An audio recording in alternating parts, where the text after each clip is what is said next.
Hello students, कैसे हैं आप लोग। अभी हम जा रहे हैं फिजिक्स में स्टार्ट करने next chapter 2 force and law of motion. तो अभी उस बात को हम स्टार्ट करने जा रहे हैं। तो इस चैप्टर में पहले हम लोग डिस्कस करेंगे फोर्स के बारे में, फिर फोर्स का क्या क्या इफेक्ट होता है उसके बारे में हम बात करेंगे, और फिर हम बात करेंगे कि फोर्स आपको जो होता है दो टाइप का होता है। एक आपका हो गया बैलेंस्ड फोर्स, एक अनबैलेंस्ड फोर्स, उसके बारे में बात करेंगे। और उसके बाद फिर हम न्यूटन्स लॉ ऑफ मोशन है उसके बारे में हम लोग स्टडी करेंगे। ठीक है, तो अभी हम लोग स्टार्ट करते हैं फोर्स के बारे में पढ़ना। फोर्स क्या होता है, तो देखिए आप लोग पढ़े हुए हैं 8th क्लास में फोर्स के बारे में कि any type of push and pull is called force. यानी आप लोग जो है 8th क्लास में पढ़े हैं कि किसी भी तरह का पुश और पुल होता है तो उसको हम लोग फोर्स बोलते हैं। ठीक है, लेकिन अभी हम लोग जो होता है पढ़ेंगे फोर्स के बारे में, तो वो क्या होता है देखिए। Force is a push or pull that change or tends to change the state of rest or uniform motion of an object or change its direction or shape of an object. यानी force वो आपका ऐसा push or पुल होता है, force इस तरह का push or पुल होता है जिस पुश और पुल के कारण हम लोग क्या क्या कर सकते हैं, change or tends to change. यानी हम पुश फोर्स अप्लाई करके force that means push force हम बोलते हैं कि इसको पुश और पुल को फोर्स बोलते हैं। तो इस और पुश और पुल के कारण हम क्या कर सकते हैं, चेंज कर सकते हैं या फिर टेंड्स टू चेंज मतलब चेंज करने का कोशिश करते हैं। ऐसा नहीं है कि फोर्स अप्लाई करेंगे तो वो जो चेंज हम करना चाहते हैं चेंज हो ही जाए। उस अमाउंट का फोर्स अप्लाई करेंगे तभी जाके वो चेंज जो करना चाहते हैं वो चेंज हो जाएगा। जैसे फॉर एग्जांपल अगर आप किसी बॉक्स को पुश कर रहे हैं, ठीक है ना, तो अगर पुश को कर रहे हैं तो एक सफिशिएंट फोर्स अप्लाई कीजिएगा तभी वो बॉक्स पुश हो पाएगा। कम फोर्स अप्लाई कीजिए तो पुश नहीं हो पाएगा। ठीक है ना, तो फोर्स वो फिजिकल क्वांटिटी होता है, वो फिर पुश और पुल होता है जो चेंज करता है या फिर चेंज करने की कोशिश करता है। ठीक है ना, किस चीज़ को चेंज करना है, चेंज करने की कोशिश करता है। तो देखिए पहला है स्टेट ऑफ रेस्ट, वो आपको पहले चेंज करता है, चेंज करने की कोशिश करता है स्टेट ऑफ रेस्ट। यानी अगर कोई बॉडी रेस्ट में है तो फोर्स अप्लाई करके हम मोशन में ला सकते हैं या फिर लाने का कोशिश कर सकते हैं। और uniform motion of an object, यदि कोई बॉडी यूनिफॉर्म मोशन में मूव कर रहा है तब उसको हम क्या कर सकते हैं, आपको उसके स्पीड को कम या फिर ज़्यादा कर सकते हैं फोर्स अप्लाई करके। और चेंज द डायरेक्शन, हम फोर्स अप्लाई करके किसी बॉडी का डायरेक्शन चेंज कर सकते हैं। और शेप ऑफ एन ऑब्जेक्ट, साथ में फोर्स अप्लाई करके किसी बॉडी का शेप चेंज कर सकते हैं या चेंज करने का कोशिश कर सकते हैं। तो उसको हम बोलते हैं क्या, फोर्स बोलते हैं। यानी किसी भी तरह का पुश पुल जो बॉडी के को रेस्ट से मोशन में ला दे। यदि कोई बॉडी यूनिफॉर्म मोशन में मूव कर रहा है तो उसके स्पीड को कम या ज़्यादा कर दे, डायरेक्शन को चेंज कर सके और शेप को चेंज कर सके या फिर चेंज करने का कोशिश करिए सारी चीज़ को, तो उसको हम बोलते हैं क्या, फोर्स बोलते हैं। ठीक है ना। अब देखिए इफेक्ट ऑफ फोर्स। ठीक है, तो 9th क्लास में आपको यही डिफिनीशन अब आपको बोलना है। सिर्फ आप पुश और पुल बोलिएगा तो वो सफिशिएंट अब नहीं होगा। तो इफेक्ट ऑफ फोर्स क्या क्या है, तो देखिए क्या होता है। पहला कि force can move a stationary body, force apply करके कोई भी स्टेशनरी बॉडी को मूव करा सकते हैं। तो इसका एक एग्जाम्पल हम लोग देखते हैं। क्या एग्जाम्पल है, यदि कोई जैसे कि फुटबॉलर है का गोलकीपर ये बॉल को रख करके जोर से किक करता है तो वो क्या होता है, बॉल जो होता है प्लेयर्स के बीच में जाता है। ठीक है, तो वो गोलकीपर जो होता है जो बॉल फोर्स अप्लाई करता है तो पहले वो बॉल किस में रहता है, रेस्ट में रहता है। गोलकीपर अपने पैर से उस बॉल के ऊपर फोर्स अप्लाई करता है तब वो मोशन में आता है ना। तो इसका मतलब ये है कि कोई भी मूविंग बॉडी को वो रेस्ट में आपको कोई भी रेस्ट वाले बॉडी को फोर्स अप्लाई करके मूव में ला सकते हैं। नंबर 2 क्या है कि force can stop the moving object body, force apply करके हम किसी मूविंग बॉडी को स्टॉप कर सकते हैं। जैसे कि एग्जाम्पल, आपका फ्रेंड जो होता है साइकिल चला के जा रहा है, आप क्या कीजिएगा, उसको पकड़ के खींचिएगा। आप साइकिल को, आप खड़े हैं और आपका ये फ्रेंड जो होता है साइकिल चला के जा रहा है, तो आप उसके साइकिल के कैरियर को पकड़ के पीछे की ओर खींचिएगा। तो क्या होगा, वो आपका फ्रेंड रुक जाएगा वहीं पे। क्यों रुका फ्रेंड? सिंपली बात है कि आपका फ्रेंड साइकिल चला के जा रहा है, आप उसके ऊपर फोर्स अप्लाई किए और वो रुक गया। ठीक है। और जैसे कि कोई बॉल को आप कैच करते हैं, तो कैच करने में आप बॉल को क्या करते हैं, फोर्स अप्लाई करते हैं, तो बॉल आपके हैंड में रुक जाता है। यानी फोर्स अप्लाई करके हम मूविंग बॉडी को रोक सकते हैं। नेक्स्ट है क्या, force can change the speed of the moving body. Force हम अप्लाई करके किसी बॉडी के स्पीड को चेंज कर सकते हैं। कैसे? अब एक साइकिल का एग्जांपल लेते हैं कि आपको फ्रेंड साइकिल चला के जा रहा है, आप उसको पीछे से धक्का मार दीजिए उसके साइकिल को, तो क्या होगा, उसका स्पीड बढ़ जाएगा। या फिर अगर उसके पीछे से वो चला रहा है साइकिल, तो पीछे उसके साइकिल को खींचिए, तो उसका स्पीड क्या होगा, घट जाएगा। तो आप क्या कर रहे हैं कि उसके साइकिल को फोर्स अप्लाई करके उसके स्पीड को बढ़ा और घटा दोनों रहे हैं। इसका मतलब ये है कि हम बॉडी पे फोर्स अप्लाई करके मूविंग बॉडी को, हम उसके स्पीड को चेंज कर सकते हैं। ठीक है। अब नेक्स्ट है, force can change the direction of the moving body. हम बॉडी पे फोर्स अप्लाई करके हम उसकी डायरेक्शन को चेंज कर सकते हैं। जैसे कि देखिए आप, कोई भी बॉलर है, वो बैट्समैन की तरफ बॉल फेंकता है, तो बैट्समैन क्या करता है, फोर्स अप्लाई करके उस बॉल के डायरेक्शन को चेंज करता है। या फिर बैडमिंटन में भी होता है, बैडमिंटन में भी हम फोर्स अप्लाई करके उसके डायरेक्शन को चेंज करते हैं। इसका मतलब है क्या, कि फोर्स अप्लाई करके हम बॉडी के डायरेक्शन को चेंज कर सकते हैं। अब नेक्स्ट है क्या, force can change the shape of the body. Force apply करके किसी बॉडी के शेप को चेंज कर सकते हैं। जैसे स्प्रिंग आपके हाथ में है, उसको पकड़ के आप खींचिए, तो आप फोर्स अप्लाई किए तो उसका शेप चेंज हो जाएगा। आपको ये आटा है, उसको पकड़ के आप दाबिएगा तो आटा आपको फ्लैट हो जाएगा, तो आप फोर्स अप्लाई करके उसके शेप में चेंज कर दिए। तो ये सारा काम हम फोर्स अप्लाई करके कर सकते हैं। ठीक है। ठीक है। तो ये इफेक्ट ऑफ फोर्स है, फोर्स अप्लाई करके हम लोग ये सारे काम कर सकते हैं। ठीक है। और उसके बाद अब हम बात करेंगे क्या, कि फोर्स के टाइप्स के बारे में। तो यहाँ पे फोर्स का जो टाइप्स है वो क्या है आपका, पहला है balanced force,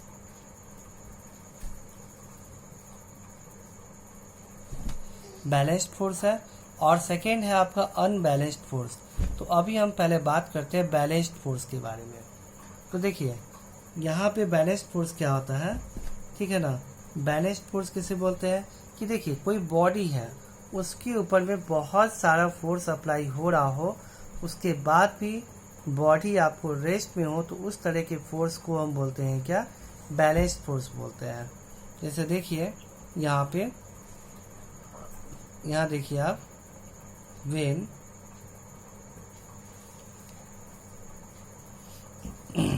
many forces applied on a body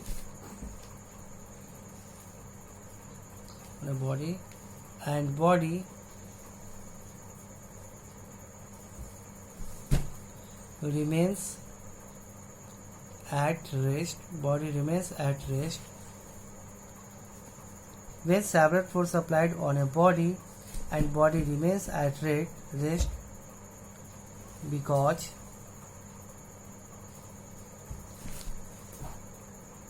resultant of all forces applied on a body is equal to 0, called balanced force।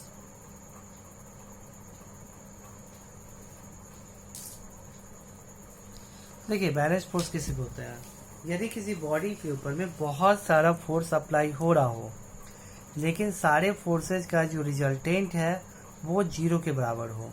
ठीक है। बॉडी के ऊपर में बहुत सारा फोर्स अप्लाई हो रहा हो, उसके बाद भी बॉडी का जो सारे फोर्स का रिजल्टेंट अगर 0 के बराबर हो, तो इसका मतलब है क्या, कि बॉडी जो होता है वो आपको मूव नहीं करेगा, वो रेस्ट में रहेगा। तो इस फोर्स को हम बोलते हैं क्या, बैलेंस्ड फोर्स बोलते हैं। देखिए सपोज कि ये बॉडी है, ये आपका बॉडी है, एक सरफेस पे रखा हुआ है, ये हम डॉटेड कर रहे हैं, ये सरफेस है आपका, इसके ऊपर में ये बॉडी आपका रखा हुआ है, ठीक है, ये बॉडी आपको रखा हुआ है यहाँ पे। तो ये इसके ऊपर में कौन कौन सा फोर्स लग रहा होगा। सबसे पहले बात है कि कोई भी चीज़ जो होता है वो डाउनवर्ड डायरेक्शन में फोर्स करते हैं, जिसको हम बोलते हैं क्या, वेट।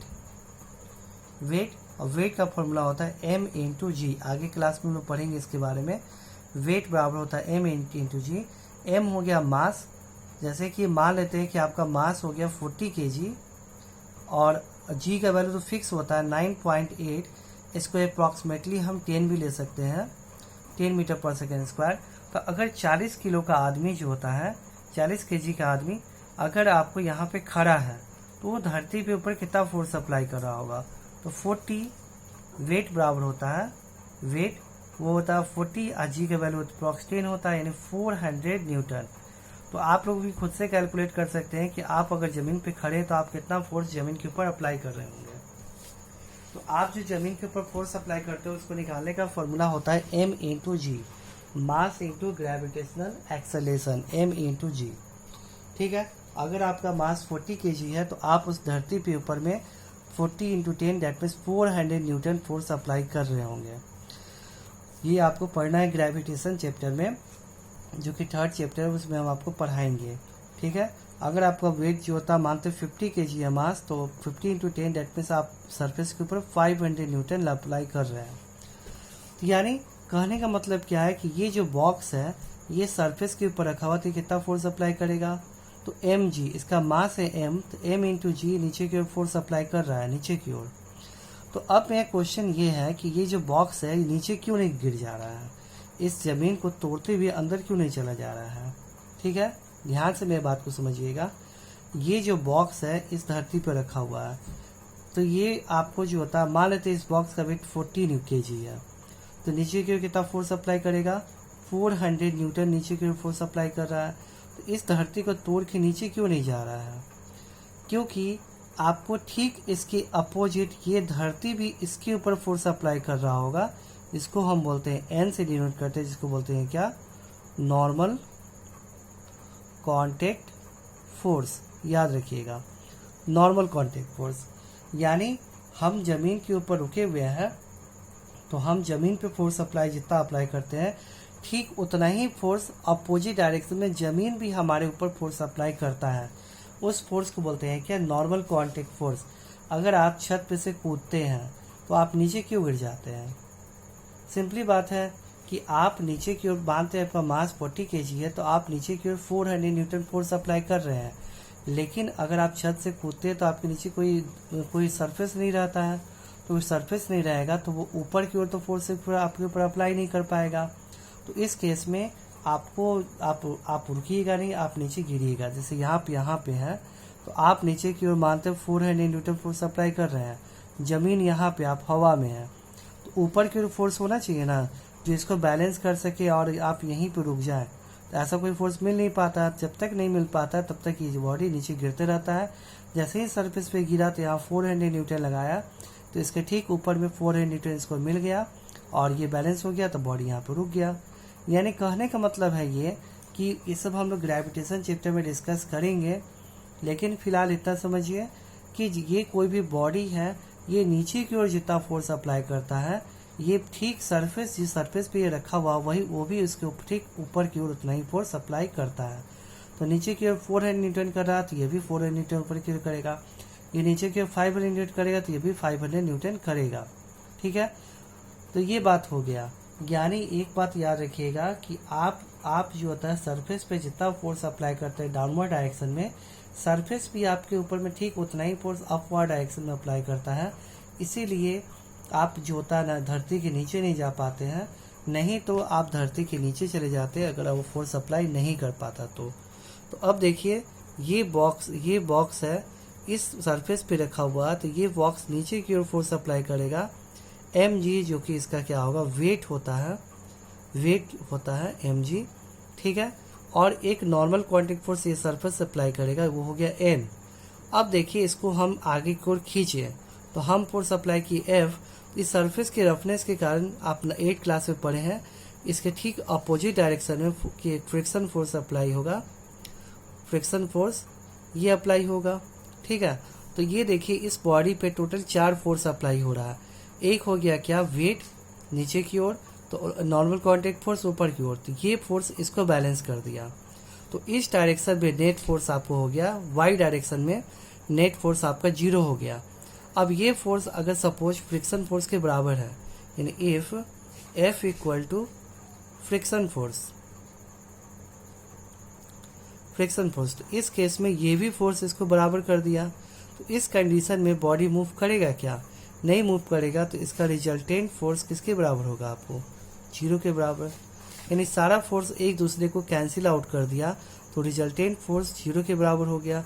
तो इस कंडीशन में बॉडी मूव नहीं करेगा, तो इस तरह के फोर्स को बोलते हैं क्या, हम बैलेंस्ड फोर्स बोलते हैं। यानी जब बॉडी के ऊपर में बहुत सारा फोर्स अप्लाई कर रहे हो, उसके बाद भी बॉडी मूव नहीं करे, तो उस फोर्स को बोलते हैं क्या, बैलेंस्ड फोर्स हो गया। अब बोलिए सर ये कंडीशन कहाँ होता है, प्रैक्टिकली कहाँ होगा, तो आप एक भारी भरकम जो होता है चौकी रखा हुआ आपके घर में, ठीक है, आप चौकी के ऊपर फोर्स अप्लाई करते हैं, लेकिन ज़रूरी है कि चौकी घसक ही जाए, नहीं घसक पाता है। क्यों, क्योंकि आप जितना फोर्स अप्लाई कर रहे हैं, चौकी के पास फ्रिक्शन फोर्स वो उतना है, उससे ज़्यादा अप्लाई करने का कैपेसिटी उसके पास में होता है। आप जितना फोर्स अप्लाई कर रहे हैं, उससे ज़्यादा फ्रिक्शन फोर्स अप्लाई करने का इसका कैपेसिटी होता है। इस कारण वो चौकी आप मूव नहीं करा पाते। हाँ, लेकिन इस फ्रिक्शन फोर्स से ज़्यादा फोर्स अप्लाई कर पाएगा तो चौकी मूव कर पाएगा आपका, है ना। तो ये बात है। तो यहाँ पे हम ये मान के चलें कि जो अप्लाइड फोर्स जो हम अप्लाई कर रहे हैं वो फ्रिक्शन फोर्स से छोटा है, तो इस कंडीशन में बॉडी मूव नहीं करेगा। तो ये बात हो गया। तो इस तरह के फोर्स को बोलते हैं क्या, हम लोग बैलेंस्ड फोर्स बोलते हैं। अब देखिए, तो आपको समझ में आ गया होगा कि जब बॉडी के ऊपर बहुत सारा फोर्स अप्लाई हो रहा हो, लेकिन उसके बाद भी बॉडी मूव नहीं करे, बॉडी रेस्ट में रह जाए, क्यों, क्योंकि रिजल्टेंट फोर्स आपको 0 के बराबर हो जाए, तो इस तरह के फोर्स को हम बोलते हैं क्या, बैलेंस्ड फोर्स बोलते हैं। अब सेकेंड देखिए, unbalanced force.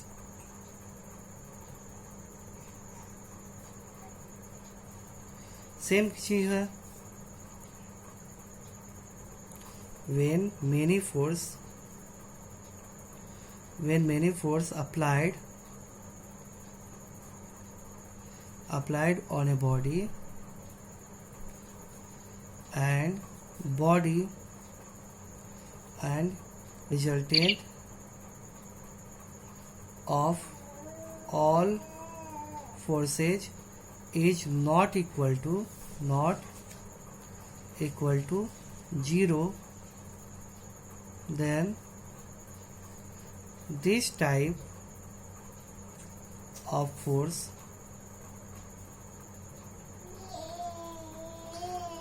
not equal to 0 when many force applied on a body and resultant of all forces not equal to 0, resultant of all force not equal to 0 and body is in accelerated motion, then this type of force is called unbalanced force. देखिए क्या हो रहा है,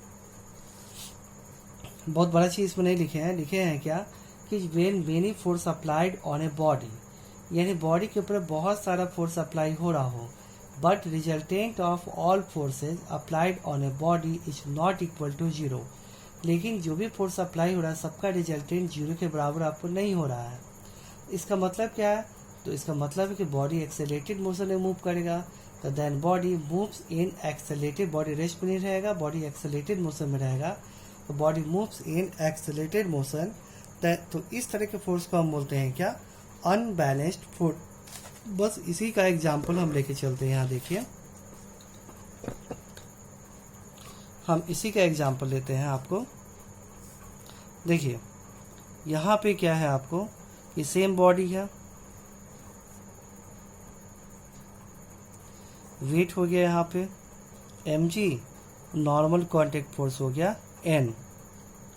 जो आप force apply की F, और यहाँ पे फ्रिक्शन फोर्स। तो सिंपली बात है, इस बार हम ये मान के चलेंगे F जो होता है वो ग्रेटर देन है कि आपका फ्रिक्शन फोर्स। जो आप फोर्स अप्लाइड कर रहे हैं वो फ्रिक्शन फोर्स से ज़्यादा बड़ा है। ये फोर्स इसको बैलेंस कर दिया तो इस डायरेक्शन में फोर्स तो जीरो हो गया, लेकिन यहाँ पे ये फोर्स बड़ा और ये छोटा है, तो रिजल्टेंट इसका क्या होगा, इसका resultant is not equal to zero. F R मतलब क्या, फोर्स रिजल्टेंट, रिजल्टेंट फोर्स यानी सबको मिला करके जो फोर्स आ रहा है वो नॉट इक्वल टू जीरो यानी जीरो नहीं है। तो इस तरह के फोर्स को बोलते हैं क्या, अनबैलेंस्ड फोर्स बोलते हैं। यानी बॉडी के ऊपर बहुत सारा फोर्स अप्लाई हो रहा हो, उसके बाद भी बॉडी रेस्ट में ना हो, एक्सेलेरेटेड मोशन में हो, क्योंकि रिजल्टेंट फोर्स जो होता है जीरो के बराबर नहीं हो पा रहा है, तो इस तरह के फोर्स को बोलते हैं क्या, अनबैलेंस्ड फोर्स बोलते हैं। ठीक है, तो आज आपको फोर्स का इंट्रोडक्शन समझ में आ गया होगा। अब कल की क्लास से हम लोग पढ़ेंगे, आपको लॉ ऑफ मोशन के बारे में हम लोग पढ़ेंगे। ठीक है, चलिए, थैंक यू।